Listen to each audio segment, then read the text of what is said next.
¿Qué tal? Muy buenas noches. Yo soy Genaro Lozano y esto es Punto y Contrapunto ya de jueves. Finalmente, el nuevo secretario de Hacienda mandó el proyecto de presupuesto 2022 a la Cámara de Diputados. Analistas dicen que es un proyecto sólido, responsable y la verdad suenan bastante contentos con el tema. Veremos qué piensa la mesa al respecto. Y Maru Campos llega al gobierno de Chihuahua. Finalmente también la primera mujer que ocupará la gubernatura de ese estado, pues tomó ya posesión con el fin también de la gubernatura de Corral. Veremos también qué piensa la mesa con esta transición allá en Chihuahua. 4 organizaciones de la sociedad civil presentaron una demanda de amparo por abuso a migrantes a los gobiernos de México y de Estados Unidos. Esto mientras en Estados Unidos, en la capital de Washington, el canciller Marcelo Ebrard encabezó una delegación junto a la secretaria de Economía, Tatiana Cloutier, quienes están allá para hablar sobre un diálogo económico con el gobierno del presidente Biden. Veremos también qué piensa la mesa al respecto. No te vayas y empieza Punto y Contrapunto de jueves.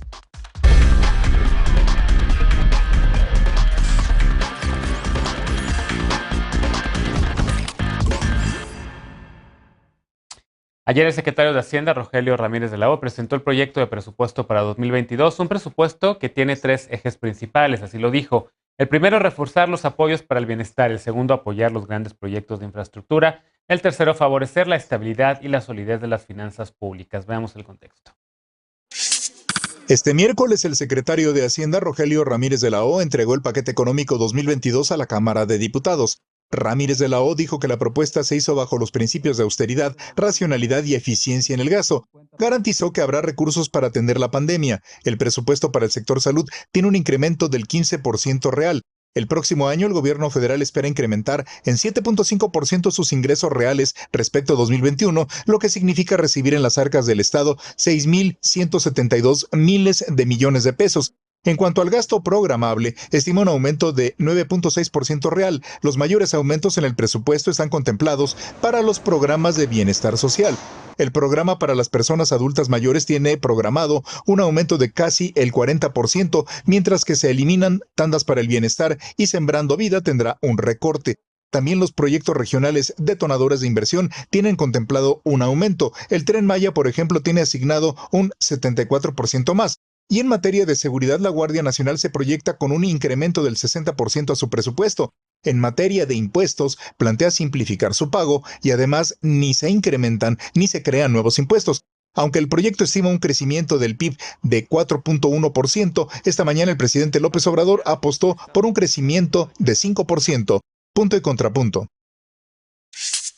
Primer tema para discutir esta noche de jueves y como cada martes y jueves saludo con gusto a Estefanía Veloz, abogada y feminista. ¿Cómo estás, Estefanía? ¿Qué tal? Buenas noches, compañeras, compañeros y compañeres. Bienvenida. Saludo también a un amigo de este espacio, a Aurelienne Guilabert, activista. ¿Cómo estás? Hola, bien, muchas gracias, muchos saludos. Bienvenido. También regresa a esta mesa Laura Haro, ella es diputada federal por el Partido Revolucionario Institucional, el PRI. ¿Cómo estás? Muy bien, Genaro, con el gusto de saludarlas y saludarlos. Bienvenida. Y hoy nos acompaña Arturo Cuevas, él es asesor legislativo. ¿Cómo estás, Arturo? Muy bien, Genaro, muchas gracias por la invitación. A ver, si les parece, empiezo con la diputada, con Laura, porque el tema va a la Cámara de Diputados, precisamente. Van a ser ustedes, las y los diputados, quienes van a examinar, analizar y aprobar en su caso o cambiar, enmendar a la plana secretario de Hacienda con este proyecto de presupuesto 2022. ¿Cómo lo ves? ¿Cómo lo recibieron allá? Yo escuchaba en camino para acá en radio a varios analistas financieros pues diciendo que era un presupuesto responsable, que era un presupuesto que no endeudaba al país, que mejoraba, digamos, la recaudación, entre otros temas. ¿Cómo lo ves? Mira, Genaro, primero decir que es una propuesta y que será obligación de las diputadas y de los diputados analizarlo, discutirlo y, por supuesto, que sea un presupuesto que atienda la realidad por la que hoy estamos pasando ante esta gravísima pandemia, pero que sin duda pues hemos visto cómo a lo largo de esta gestión de este gobierno de la 4T, este gobierno destructor, pues no hemos visto a ciencia cierta ni claridad en nada de lo que hoy se pueda presumir por parte de este presupuesto. A ver, para entenderlo muy claro, este paquete económico se determina cuánta cantidad de dinero se va a recibir, se va a recaudar, y cuánto se va a gastar. Es un presupuesto, todas luces, muy optimista. Hoy lo dice el presidente, lo dices tú, que se prevé un aumento en el PIB del 5%, el secretario de Hacienda dice que del 4.1%, y vemos que es un presupuesto muy optimista. No sabemos cómo va a suceder eso, y eso además ojalá sucediera, pero tanto optimismo nos preocupa porque puede también generar una serie de expectativas y un alza mayor a la inflación.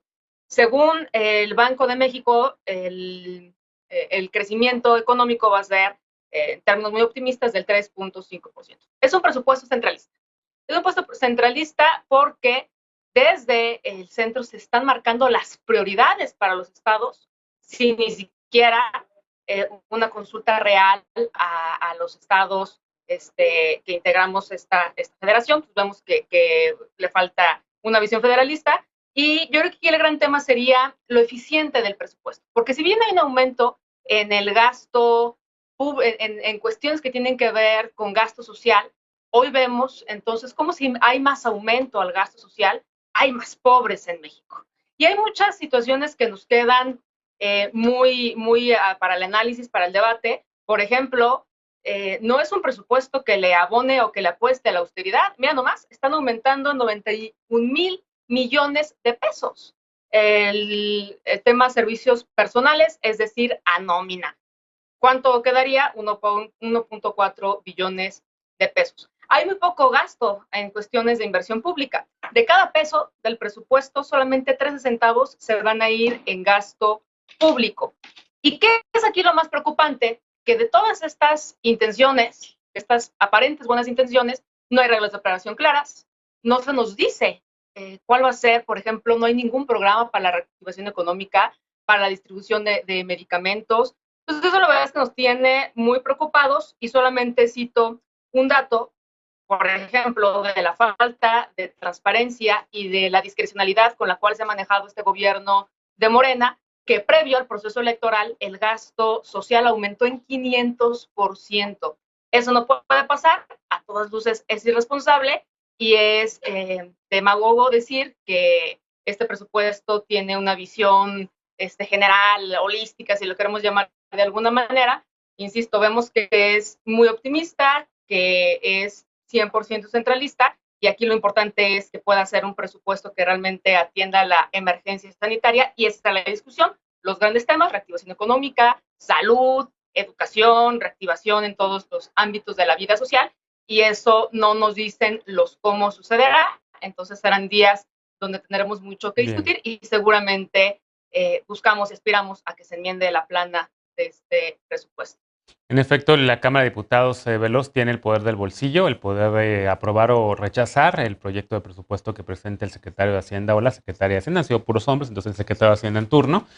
¿Cómo ves las observaciones que hace ya pues la diputada Laura al respecto de lo del presupuesto? ¿Y qué opinas tú también de lo que se presentó? Me llama la atención porque precisamente decía ella que no nos dice a dónde va. Pues creo que esa también es tarea de los diputados y las diputadas, y que espero que lo tengan mucho más claro cuando se vaya a discutir. Yo veo tres puntos importantes. Evidentemente, uno de los ejes más importantes para el gobierno federal es el apoyo a los programas de bienestar, y creo que ese presupuesto está designado específicamente para eso.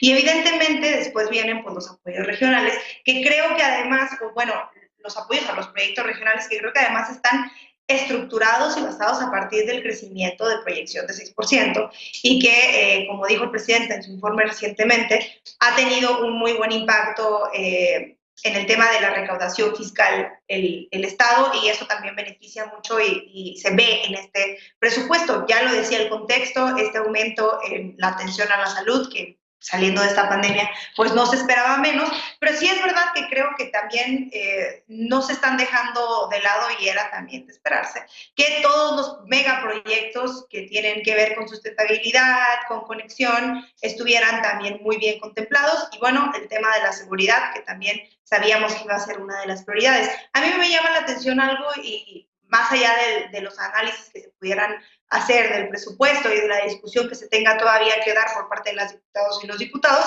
existe dentro del paquete económico el proyecto para la miscelánea fiscal, y que tiene previsto algo histórico que son los productos de gestión menstrual que tendrán tasa cero en IVA. Y eso me parece que es un gran logro que para nosotras como mujeres y como las personas aliadas, incluso las personas gestantes, estuvieron impulsando durante mucho tiempo y me parece fundamental que este proyecto lo tenga.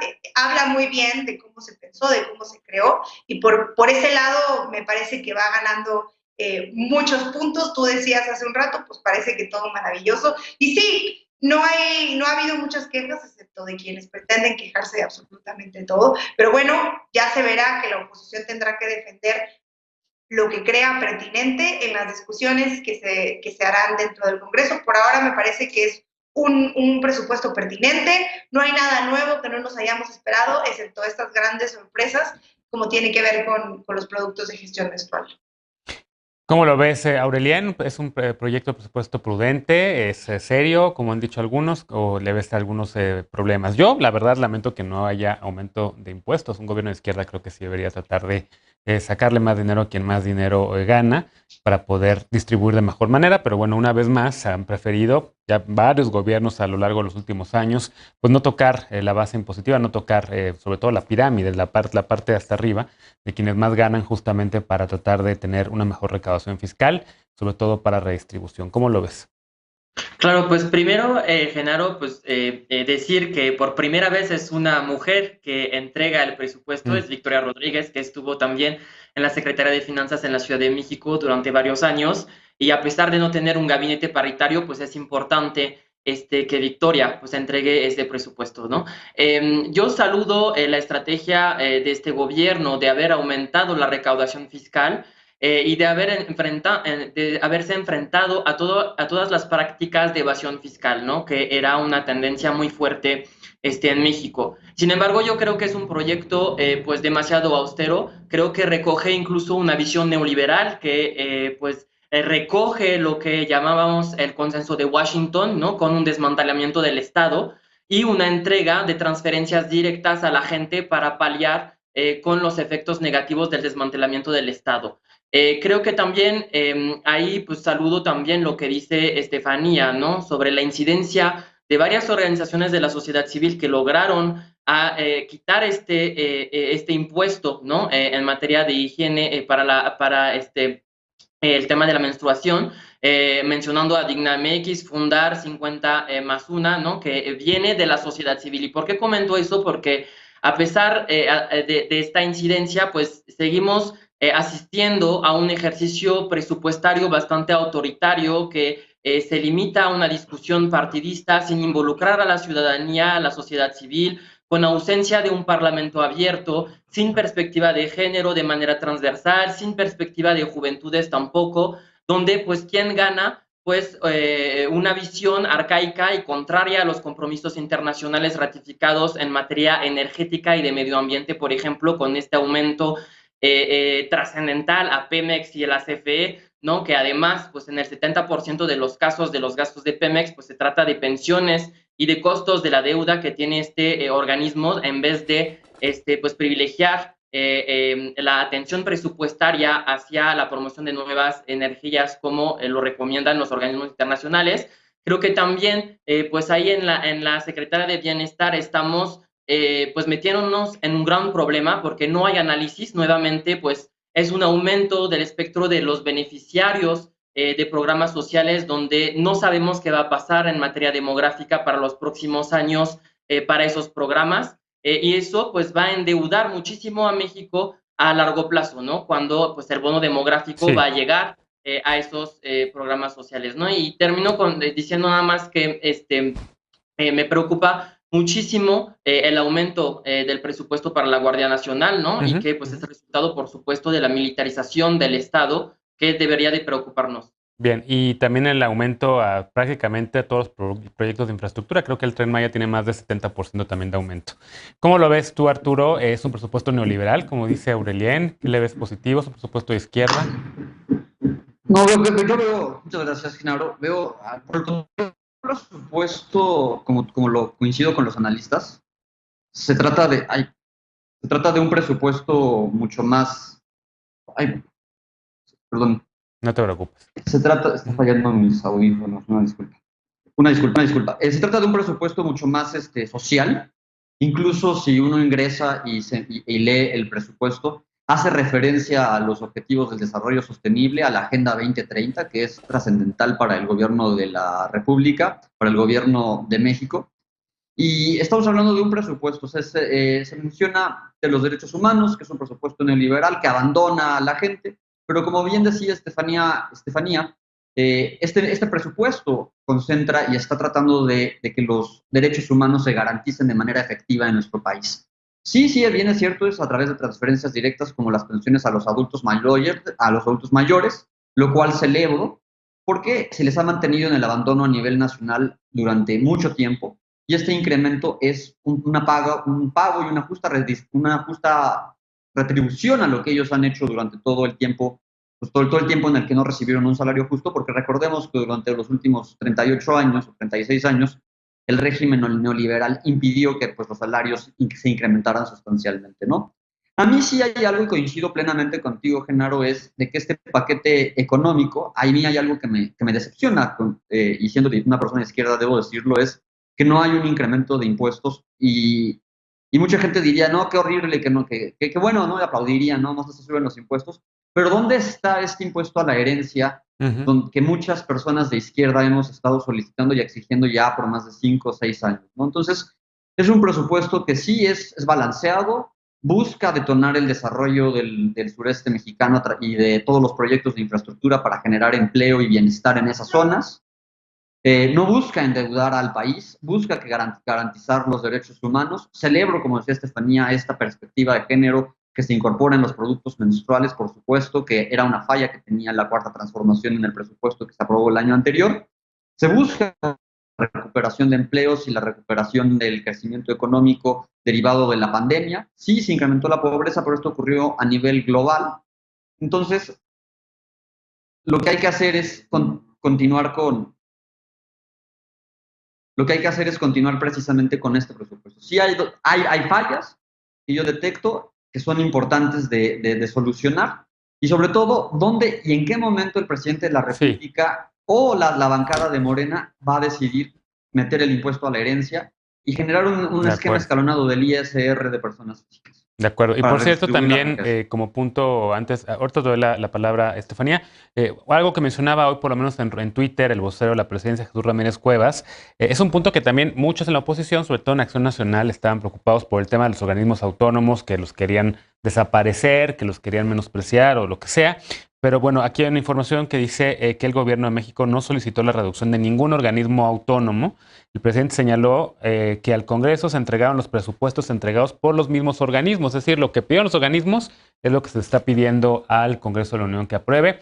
Y yo, la verdad, sí celebro eso porque sí es un mensaje de que no van a querer desaparecer o menospreciar o socavar la autonomía de estos organismos, por lo menos no presupuestariamente. Finalmente, Veloz. Bueno, yo iba a decir eso que acabas de decir. Y lo segundo es, estamos en espera todavía de una reforma fiscal, que si bien no está pronosticada, esperemos que se pueda impulsar y que ahí venga todo lo que acá se menciona respecto a impuestos, porque es verdad que hace falta. Han aumentado las recaudaciones de impuestos, sí, le ha pesado mucho a las empresas pagar impuestos, evidentemente, pero es verdad que necesitamos una reforma fiscal que contemple que los que tienen más paguen más, ¿no? De acuerdo. Déjame hacer una pausa. Esto es solamente la primera probadita del proyecto de presupuesto 2022 que vamos a estar analizando seguramente a lo largo de toda la próxima semana. Hacemos una pausa y al regresar, la panista María Eugenia Campos rindió protesta como la primera mujer que asume la gubernatura de Chihuahua y dijo que continuará la investigación contra César Duarte y que no habrá persecución contra su predecesor Javier Corral, aunque Corral la acusó en su momento de recibir sobornos por parte de Duarte. Así enredada está la cosa. Regresamos a ver qué piensa la mesa sobre este cambio allá en Chihuahua. En Punto y Contrapunto, no te vayas.